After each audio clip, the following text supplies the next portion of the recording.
Hey, good day, my friends, and welcome to Unity Through Past Traumas. What you can't do alone, we can do together by sharing your life stories. On today's episode, all the way from Scotland, England, Scott Banks. Welcome, Scott.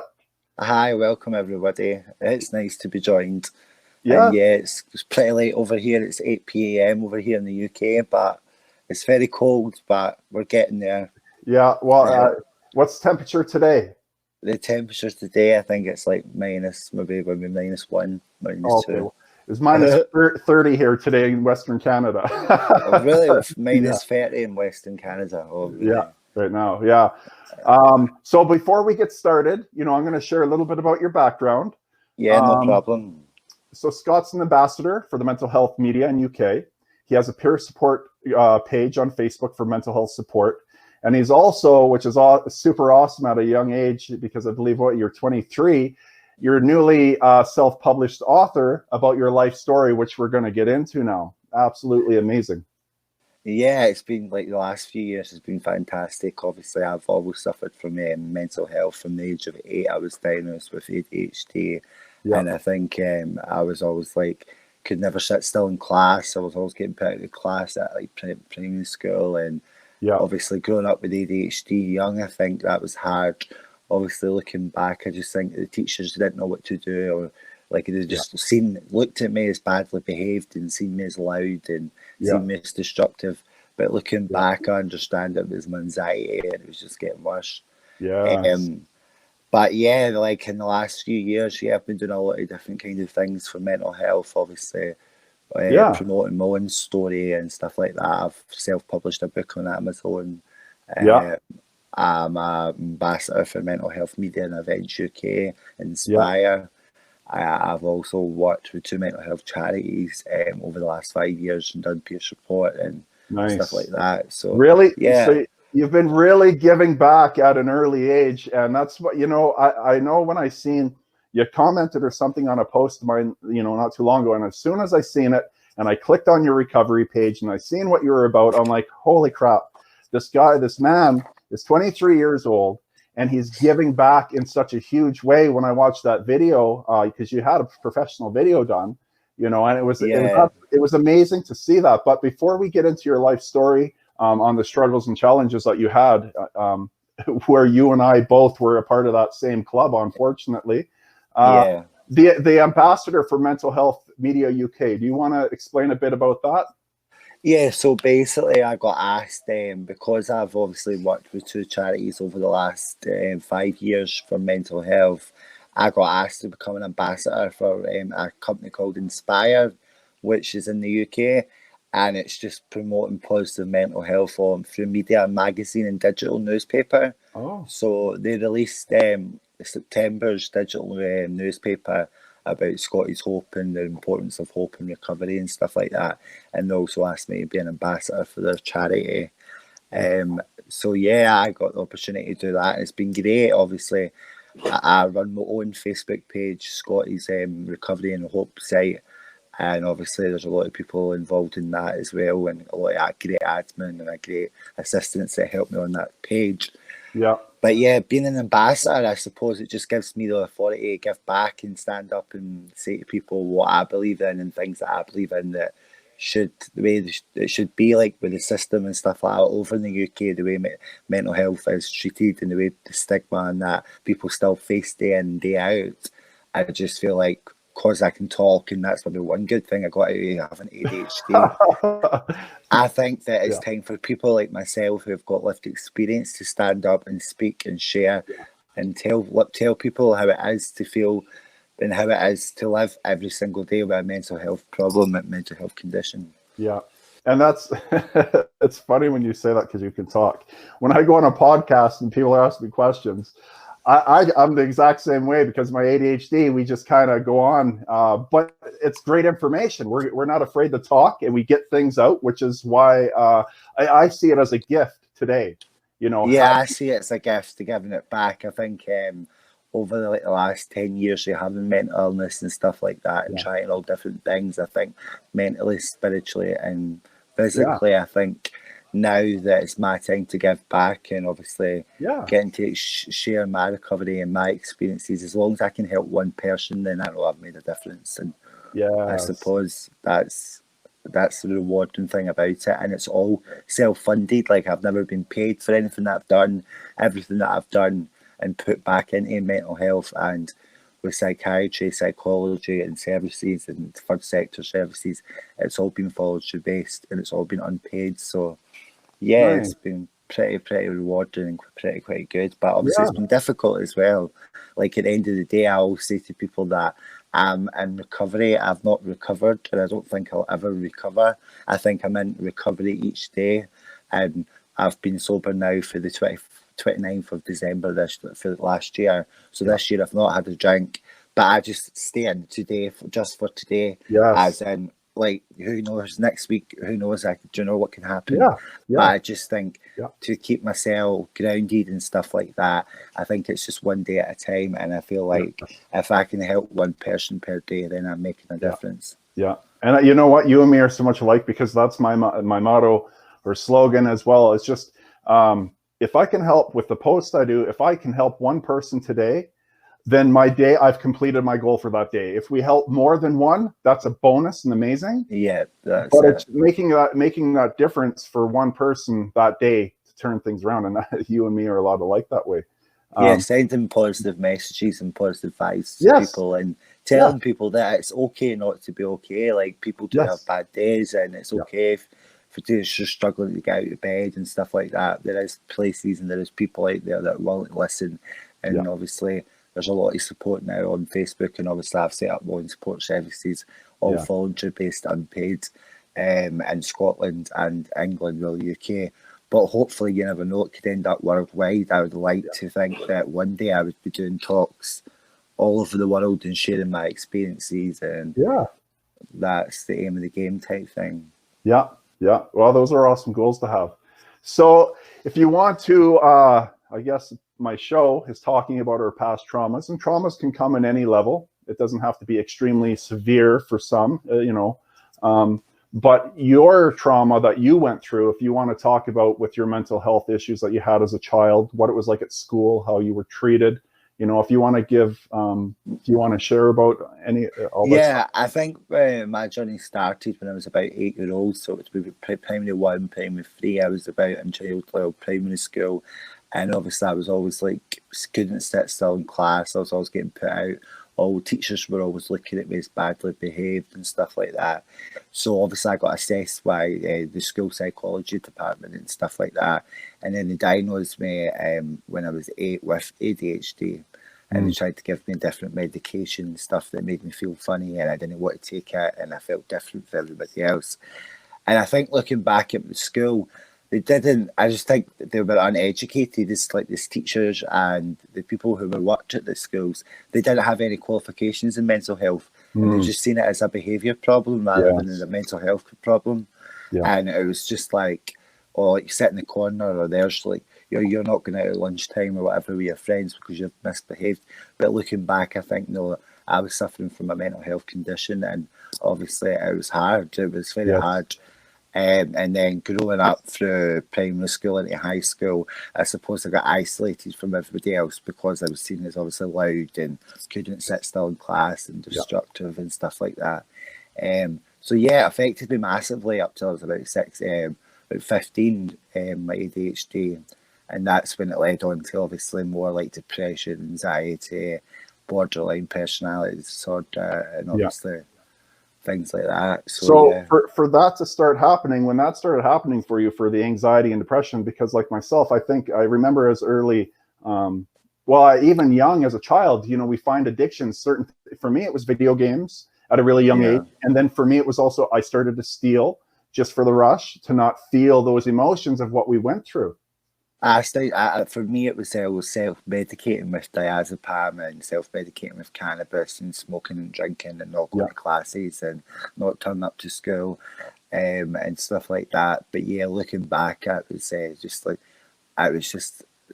self-medicating because I was just trying to mask my issues and my problems. Yeah.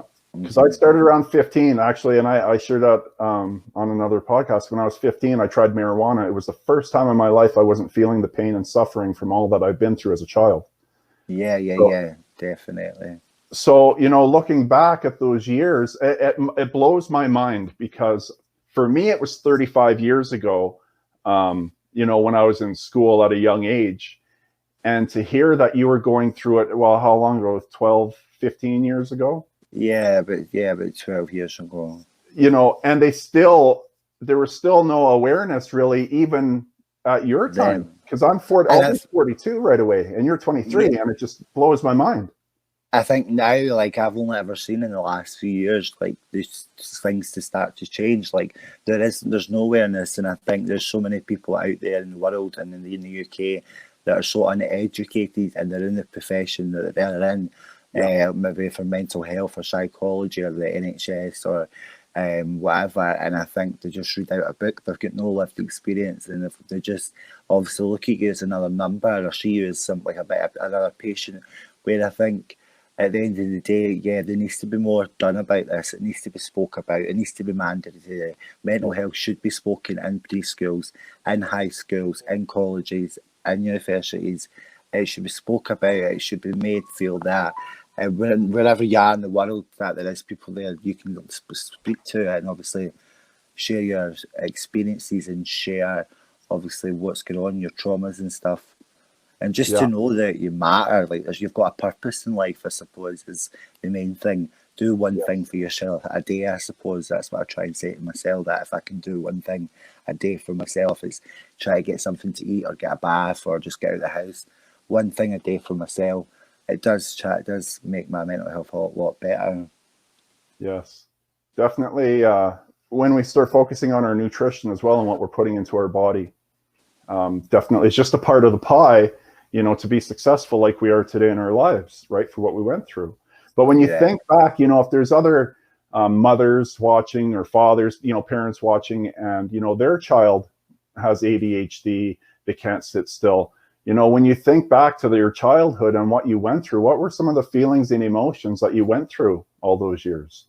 I just felt like everybody seen me as like a troublemaker. I felt like everybody seen me as like badly behaved and just always like attention seeking and always destructive. But looking back, like my mind was racing 100 miles an hour. I couldn't help shaking my legs. I couldn't help being destructive and stuff like that. So yeah, I feel like I've always had that stigma growing up with ADHD. But for anybody out there who's suffering from it, or I think who knows somebody that is suffering from it, I think obviously getting the right help and um, getting the right professionals to deal with it now and getting it done. I think early in life, I think if a lot of my mental health issues started obviously in my like teens and stuff, but if I got the treatment when I was younger and Yeah. by the right people, then maybe who knows, like I could be in a different place I am today, but I'm still making a difference, I suppose, Yes. in a positive way. Yes. And that's the big thing to remember is, we can look, everyone has a past and a trauma of some sort, but it's when we grow from it, like you have and I, and it's what we do with it today in wanting to give back. So, as you grow more into the career and the life path that you're on now, you love who you are because of what you went through, right? Yeah, I think you've got to accept yourself and think. Yeah. I think you've got to. If you can't, you've got to love yourself before you can love anybody else. And I think accepting it, and I think dealing with that stigma people face. I think it's at the end of the day, it's okay not to be okay. And life's what it is. Life's too short, and so many people die close to us. So many people go through ups and downs. And I think if the world was more like honest and real and open, Yes. then Yeah. people would feel supported and they would feel like there is a second chance and to Yes. keep going. Yeah. And that's why I have in my photo for my podcast, you know, um, coming out of the closet about mental health awareness, because so many people keep it a secret and they pretend that they live a perfect life because they don't want someone to view them thinking that they're crazy or, just having mental health issues. But there's so many people, I never look at the statistics, and maybe you might know, for how many people have mental health illnesses on some Well, level, here in the UK, it's 1 out of 4 people will suffer from a mental right? health problem. So that's 1 out of 4 people you see in the UK. You walk by in the street, you see Yeah. on a bus, a train, a plane. you cross shoulders with. 1 out of 4 people does suffer or will suffer in their life in the UK. So if you're in, obviously, Canada and I'm in the UK, you think every maybe 4th person you meet in this life, has suffered or has got past trauma.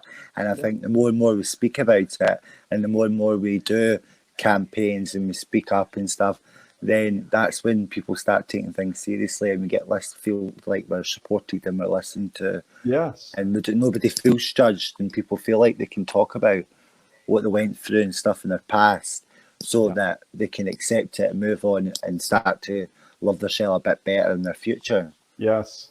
Yeah, because exactly that's it. They're hiding and they don't want to say anything. 1 out of 4 people, that's absolutely crazy. But everyone keeps it a secret, and this is the thing. Yeah. So with what you and I are doing, and thousands, tens of thousands of people that are around the world doing the same thing you and I are doing, is being open and honest, because we're at that place. I feel like in the world at the time it is now, where we're not judged as much, because the world seems to be becoming more sensitive with how we talk to people, with how we treat people, which is good. It's a good thing, because we can start doing what we're doing to bring awareness and to help people to start sharing and talking about it, to know that they're not alone. Yeah, it's just about, I think, self-worth. Like, I didn't have much confidence or self-esteem growing up, and I started to learn more about myself, and I was suffering from mental health, and my feelings and my emotions were all over the place. But I've kept telling myself that at the end of the day, it's just one day at a time, and if I can't get through the day, I can get through at least the next couple of hours. And I think I've been on different medications since I was 16, and now I'm 23. And also prior to that, I was on medication growing up as a child. And I think there's no matter what, doesn't matter what medication out there. I think that peer support, and I think people talking online, I think celebrities that are into music and promoting stuff, I think it doesn't matter if you've got a high profile or if you're poor or if you're rich. I think we're all the same at the end of the day. Nobody's better than anybody, and you should never judge somebody, never judge a book by its cover. I think we're only human, and I think, yesterday I made a mistake, but today's today, and I think just be yourself and be open and be honest and be real. Yeah. So, you said as well, like your addictions, you started addictions when you were around 15? Yeah, about 15, 16, I would say I started smoking cannabis and taking street Valium, and I was drinking loads just to self-medicate and just black out all my problems, I suppose. Yeah. And still to this day, like I say to people, I'm not recovered, I'm in recovery. I still have good and bad days, I still have benders, I still binge in alcohol, I still binge in drugs. But for me to recognise it and for me to know, and I think knowing that I have got issues and confronting them, I think, and dealing with them, it's a lot more better in my mindset. But no, I'm no angel, I'm not perfect. Like, at the end of the day, I've got a past, and people know that. But if I can, like I says, help one person per day by talking to them or sending them a bit of hope, or linking up with different charities and different NHS and different councils and different places, then I think that everybody should be treated as an equal. It doesn't matter if you've got a different colour of skin, or if you're gay or you're straight. I think everybody should be treated the same and should get the same support that I never got, unfortunately, growing up, that I am getting now. Yeah. So now we see how important it is. What we never got, we want to give back to people to understand how important it is. Yeah. 100%. So when you, what made you, what was your rock bottom for you to decide you needed help? What was your first few steps that you started to do for that transition? I think obviously when I was about 16, I started you started feeling suicidal a lot. I was very depressed and stuff like that. So between 16 and 18, I would say I was in and out of hospital a lot, like the psychiatric ward, and I was getting self-assessed and stuff like that. And that's when I started to come to realise my life more about my own sexuality, more about me as a person, more about that I do have mental illness and I can't keep coming into hospital, and I need to get better. So obviously I just went out there and found self-help, and it was luckily it was the charity called the Hope Cafe. They basically were a peer-led support charity that people with lived experience or anybody can just walk in and get a cup of tea and you just have a chat, and it's just about people coming together and talking about mental health and peer support. So that was my turning point, and then I realised then when I walked in that day that I could sit and talk to all these people, and I never felt judged, I never felt embarrassed, I just felt like I was good enough and I was important. And then obviously I started volunteering with them, and yeah, like my life started going on a better track. I started to learn more about my addictions and my mental health and my spiritual guidance and stuff. And yeah, for the last 5 years I've been doing that. Obviously, Yeah. the mental health with the charity, the voluntary stuff, and then obviously I've self-published my book on Amazon now. Yeah. And obviously I've got my own recovery page on Facebook, and Yeah. hopefully one day I'll be nationwide, like Yes. worldwide, and I'll be selling books and sharing Yeah. recovery and doing talks. And Yeah. because there's been that many recently, even one of my close friends committed suicide in the hospital. So I think even the public services and stuff here, there's even feeling like the system's not even working, because if you're under care in a hospital, how do you still then manage to kill yourself? Do you know what I mean? Hug my neck. Yeah. So it's been a rough few weeks up here, but and then it's like about 84 men, I think, a week in the UK they commit suicide. Oh wow. So having 84 men a week committing suicide in the UK, and then having 1 out of 4 people in the UK suffering from mental health, I think the government and I think the authorities and stuff need to start taking mental health more seriously, because it's people like ourselves that are picking up the pieces and sharing our recoveries to try and help and encourage and help others, I suppose, and inspire others. Yeah. No, that you're absolutely right. So, you know, you talked about, and it always perks up my ears when I hear spirituality. Spirituality, yeah. Yeah. So, how old were you when you started to, you know, were you always a spiritual person, or what? How did you transition to opening that up into your life? I think, yeah, again, it goes back to when I was at the Hope Cafe, and when I was back to hanging about with the same people. I was about 16. I started getting more into my spirituality and doing like tarot cards and stuff like that, and going to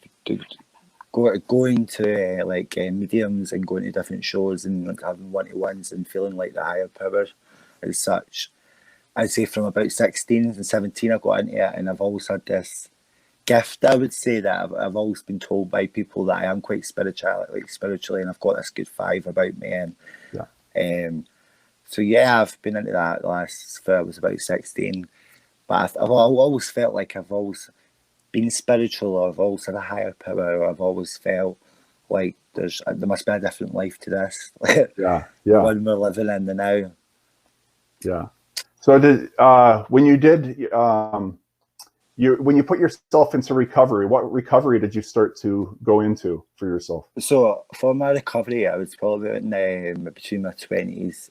I'd say I was going to GP appointments and stuff like that, and most of the appointments I didn't get on well with them, because they were just looking down at me, thinking that addictions would say it was your mental health, and then psychiatrists would say it was your addictions, so you just get passed pill to post.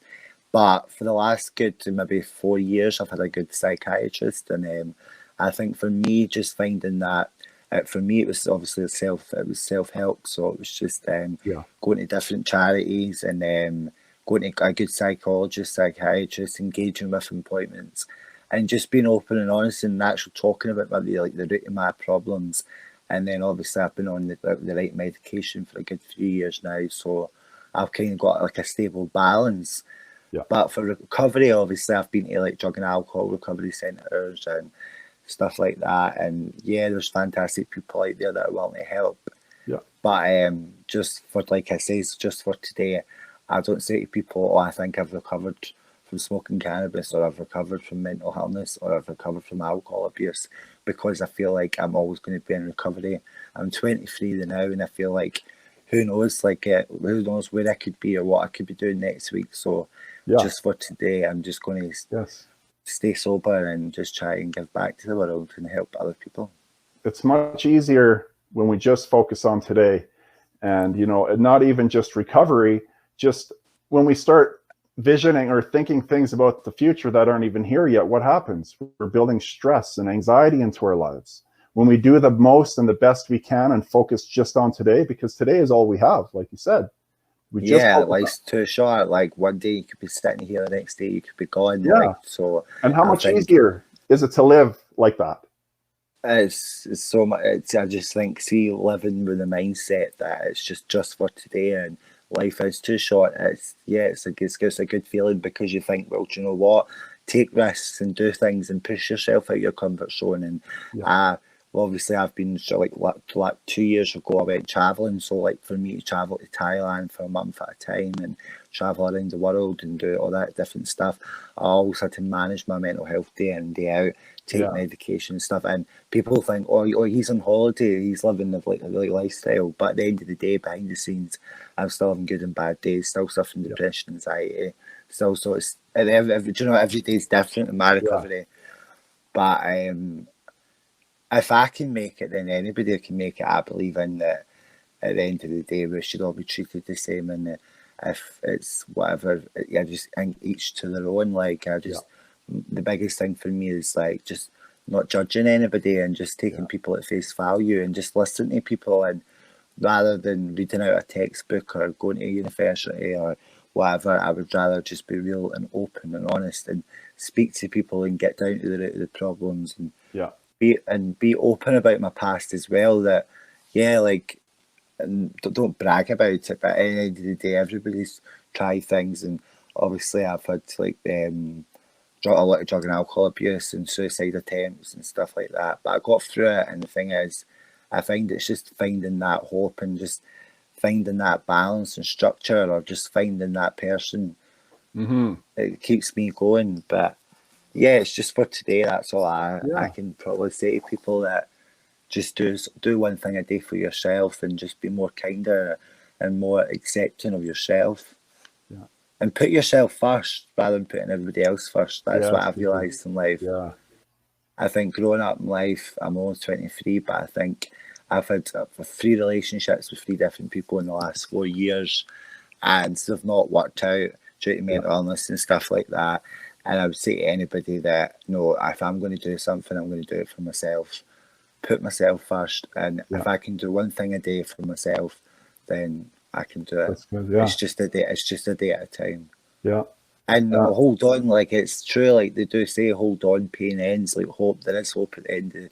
There is light at the end of the tunnel. Yeah, no, that's good. You said you brought up past suicide attempts.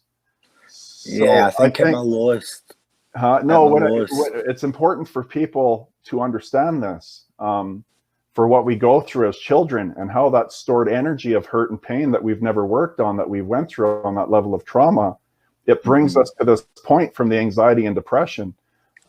Is there anything a little bit about that you want to share about with the suicide attempts, of what you're feeling and for people to understand? I think in the last few years I've learned more about myself, about having like an emotional personality disorder. So I'm very high and very low, so I can very up and down in general.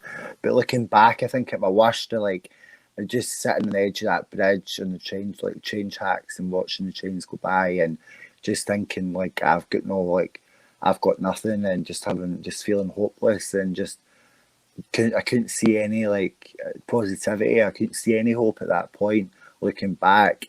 And obviously I've had overdoses and self-harmed and stuff like that, and been in and out of hospitals and stuff. I was 16. I think it was just, I wanted everything to stop. I just couldn't be bothered anymore. I was just giving up in society, giving up in life.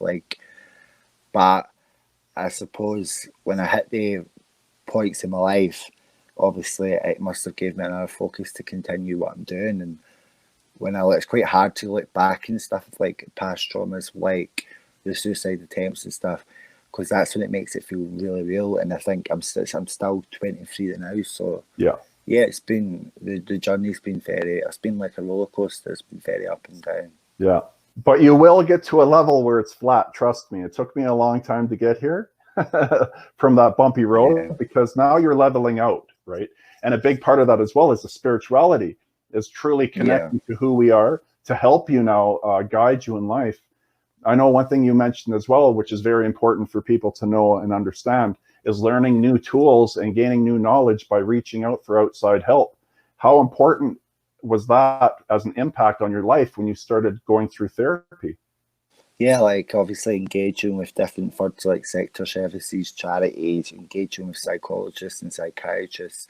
Like I just started to learn more and more about myself each day, and things that I wouldn't have recognised or knew or triggers beforehand that I just started to learn. That obviously it was more about like this self-help. I thought, well, if professionals and stuff, if the system's not changing and people are continuing to commit suicides and there's people still suffering each day, I've just felt like, well, I wanted to make a difference, and I wanted to have set up places for people like to come and come together and have a conversation about mental illness and have a cup of tea, and just obviously set up the support page on Facebook for people to message and share different positive vibes and put positive quotes, and just to let people know that it's okay not to be okay, and there is support out there, and it's okay to have a bad day, and it's also okay to have a good day. Do you know what I mean? It's just, but yeah, obviously I've done a lot of voluntary work, and I've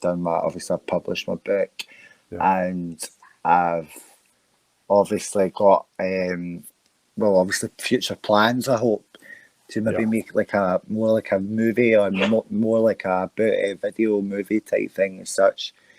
But yeah, then now it's a bit of everything. Obviously I have my page on Facebook, and then there's the book on Amazon. There's the charity work I do. I've got meetings and stuff back in Scotland with like the NHS and the health professionals, and also like future plans, hopefully, to travel around and do talks in schools and colleges and educate younger people, because I suppose that if mental health gets picked up at a younger age, then more people are going to get support, and they're going to feel supported at a younger age, and then probably not go through as much trauma growing up in life. Yeah. So that's awesome to be going back and to be giving back. And that's what you've been doing anyways for the last while, is giving back. Giving back to the community. Back and just giving people, well, as if I can share my message that I seen light at the end of my tunnel, then hold on, pain ends. That like it's just one day at a time, and then if I can get there, then anybody else can. And it's just like it's just for today. In my brain, I need to say to myself, it's just for today, and just see what happens. No, that's awesome. What I was going to ask you is, for people, if there are younger people watching or older people, it really doesn't matter. What are 2 tips you can give them to help them if they are struggling in the ways that you struggled in the past, to help uplift them? I think 2 tips to give people. I think that no matter what the situation or where you are in life or what age you are, I think that people, there is hope at the end of that. There is hope there. And I think for anybody who's watching this or anything, I think that doesn't matter if you're in your darkest places or your happiest places. I think we all know that at the end of the day that we've all got issues, and everybody's got issues in mental health. And I feel that if we can just more speak about it openly and freely, and just ask people, like, how are you doing? How have you been? And checking up on people, and just like asking your old friends, and when you meet and bump into people in the street, and communication, I says, and just that we are like more positive, and we're happy, and we're leaders, and we're only human, and like, and don't feel trapped. And if I can get there, then anybody else can. And I think we get so worried about being pretty, and I think we need to start being pretty kinder to ourselves, and being more funny and kind and smart, and appreciating ourselves more and accepting ourselves more than anything else. No, that's awesome. Before we go, I want you to, if you want to share about your book, and I have on the banner for people so they know on Facebook, your Facebook page is Scotty's Recovery and Hope, so you can find him on there. And then also his book is on Amazon. Awesome that you have that completed. And I've actually got a copy here now. If you can actually see, it's Scotty's Hope and Recovery, and basically it says believe in yourself, and that's available on Amazon, and that's on Kindle and paper copy. And yeah, it's been quite an amazing few weeks, and people seem to be buying it. And obviously, if anybody wants a copy of that, they can just send me a mail, and I can sign it and send it out to them. But yeah, life's been good. So yeah, I've got my Facebook page out, I've got my book out, and obviously I'm working with local authorities back in the UK, engaging, and I'm still an ambassador for mental health. So life's pretty good, and like I says, it's just for today. If we can make one difference and help one person, then we're doing good. Awesome. Well, thank you so much for coming on and sharing your story today. It was a pleasure. I was super excited to wait for today to have you come on and share. No problem. Thank you so much for this opportunity, and I hope it helps. I hope there's many people that see it, and I hope people look back, and I hope people leave good reviews and comments and share worldwide, because if we get more people like yourselves sharing our recoveries and our stories, then I think, life in 2020 could be a lot more positive and happier and more accepting and more open and more real. But it's been an absolute pleasure, and I can't thank you enough. And it's been great talking to you, Shell, and getting my word out there and getting the message out there that it's okay. Hashtag it's okay not to be okay. Yeah. Awesome. Thank you. Okay, so for people watching or listening, please share this podcast, as it may save a life by someone you know, and all just by a click of a button. If you have a success story of a past trauma in your life on any level, please hit me up and come on my show to give back and helping others who may be suffering like you did, to know they're not alone. Next week, I'm super excited to have on a young lady, Daisha Hanks, who's going to be sharing her life challenges. Until next week, I hope everyone has a fantastic week, and bye for now.